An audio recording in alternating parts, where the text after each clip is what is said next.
West Iringallur residence association 13ാം വാർഷിക ആഘോഷങ്ങളുടെ ഭാഗമായി കായിക മത്സരങ്ങൾ സംഘടിപ്പിച്ചു. ബോക്സിംഗ് ചാമ്പ്യൻ ശ്യാം പ്രസാദ് ഇരിങ്ങല്ലൂർ കായിക മത്സരങ്ങൾ ഉദ്ഘാടനം ചെയ്തു.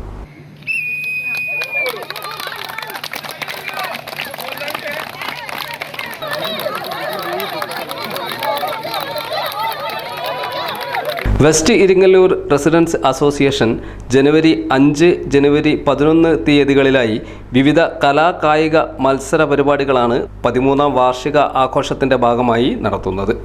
മ്യൂസിക്കൽ ചെയർ, ലെമൺ സ്പൂൺ, കമ്പവലി, ഉറിയടി തുടങ്ങി 12 ഇനങ്ങളിലാണ് ഇന്ന് മത്സരങ്ങൾ നടന്നത്.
കലാപരിപാടികൾ ജനുവരി 11 നടക്കും.